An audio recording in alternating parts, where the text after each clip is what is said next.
ఎత్తియా చెప్పకపోతా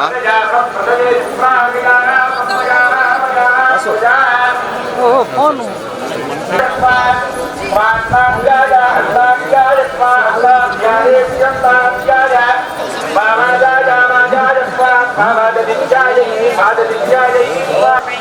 అతి పుష్టి పుష్టిరసి అతి ప్రజననం ప్రజననరసి ప్రజననని ప్రాజననం అసీయసి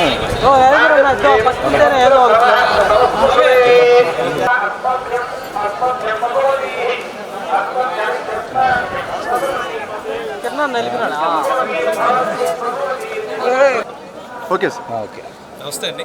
గోవింద. ఈరోజు సాక్షాత్తు మన కలియుగ వైకుంఠ దేవుని దర్శనం జరిగింది.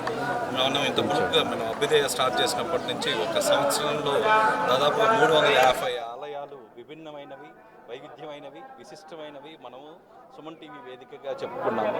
ఇంకా మా అభ్యుదయ లక్ష్యం దాదాపుగా 1,00,000 గుళ్ళు డాక్యుమెంట్ చేసి ప్రజలందరికీ అందించాలని. దీంట్లో భాగంగా ఇప్పుడు దాకా 36,000 గుళ్ళు మీద రీసెర్చ్ చేసామండి. ఇప్పుడు దాకా డీటెయిల్స్ అన్నీ పెట్టుకున్నాం. మన తిరుమలలో కూడా మొట్టమొదటిసారిగా మనం అష్టమ సోపానం అనే దాన్ని ఒక రహస్యాన్ని అందరికీ భక్తులకు చెప్పడం జరిగింది. మన పుష్కరిణిలో 8వ మెట్టి పైన శని భగవంతుడు ఉంటాడు అనేది మనకు ఈ స్థల సాంప్రదాయం ప్రకారం రాసుందండి. శని భగవంతుడు ఇక్కడ ఉండి ఎవరైనా ఇక్కడ శని బాధలు పడే వాళ్ళందరికీ కూడా ఇక్కడికి వచ్చి ఆ పుష్కరిణిలో ఒక 2 నిమిషాలు ఈ పాదాలు ఒక నీళ్లు చల్లుకుంటే కూడా శని బాధల నుంచి నివారణ జరుగుతుందని. రెండోది కూడా మీరు గమనించినట్లయితే ఇక్కడెక్కడ తిరుమాడు వీధుల్లో కానీ ఎక్కడ కానీ చెప్పులు వేసుకొని తిరగరాదు అని చెప్పారు. చెప్పులు ఎందుకు వేసుకోకూడదు అంటే ఇక్కడ కింద మీరు కానీ చూసినట్లయితే, కింద అలిపిరి నుంచి కానీ మీరు చూసినట్లయితే సర్పాకారంలో ఉంటుందండి. మీరు కానీ ఎప్పుడైనా ఏ క్షేత్రానికైనా కొండపైన ఉన్న వాటిలో వాటి మార్గం కానీ మీరు కానీ చూస్తే అది సర్పాకారంలో ఉంటుంది. దాని కింద ఉన్న ఎర్త్ మెటల్స్, నిక్కిళ్ళు, ఆ తర్వాత సల్ఫరు, ఆ తర్వాత మీకు లిక్విడ్ ఐరన్, ఇవన్నీ కూడా కింద అమాల్గేషన్ జరిగి ఆ అమాల్గేషన్ అంతా కూడా కారల్ రూపంలో ఇలా చుట్టుకొని ఉంటుంది. చుట్టుకొని ఇలా స్పైరల్గా తిరిగి తిరిగి పైకి వస్తుంది.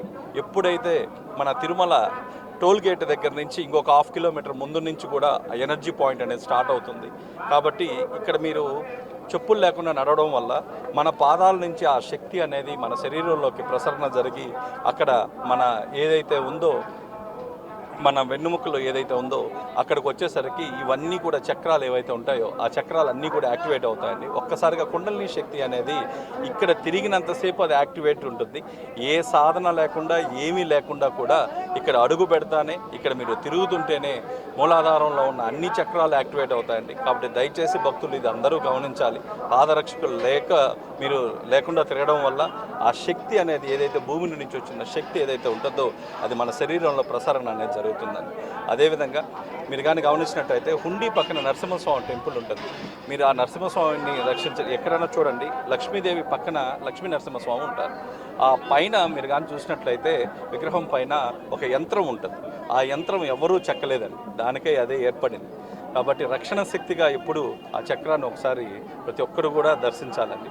మూడోది వచ్చేసరికి శిలాతోరణం వచ్చేసరికి మనం అలిపిరి నుంచి ఎలా మన మార్గమో దేవతలు మరియు బ్రహ్మ నిద్రలేసి ఆ మార్గం ద్వారానే వస్తారండి. కాబట్టి అక్కడున్న దాదాపు 16 నుంచి 18 ఎనర్జీ పాయింట్స్ ఉన్నాయి. ఆ ఎనర్జీ పాయింట్స్ కూడా ప్రతి ఒక్కరు కూడా అక్కడ ధ్యానం చేసినట్లయితే మీకు తెలియకుండానే మీ శ్వాస వేగం అనేది నిమిషానికి 15 నుంచి 20 స్పీడ్ ఉండేది మీకు గ్రౌండింగ్ 5 నుంచి 6 వరకు వస్తుందండి. ఇవన్నీ కూడా ఈ తిరుమల అనేది సాక్షాత్తు వైకుంఠం. కాబట్టి ఇలాంటి పవిత్రమైన స్థలానికి తిరుమల అని కాకుండా వైకుంఠానికి డైరెక్ట్గా వచ్చినట్టు ప్రతి ఒక్కరు ఫీల్ కావాలి. ఇక్కడ ఉన్న ఎనర్జీని ప్రతి ఒక్కరూ ఇక్కడ దర్శనాలు కాలేదన్న బాధ లేకుండా ఇక్కడ మీరు కూర్చొని ఈ స్థలంలో మీరు అడుగుపెట్టినంత మాత్రాన కూడా ఆ ఫలితం మీకు వస్తుంది. మేము ఇంకా తొందరగా వీటి మీద ఇంకా రీసెర్చ్ చేసి త్వరలో ఇంకా ఈ తిరుమల గురించిన సీక్రెట్స్ అన్నీ కూడా మేము త్వరలో నేను వెల్లడిస్తామండి.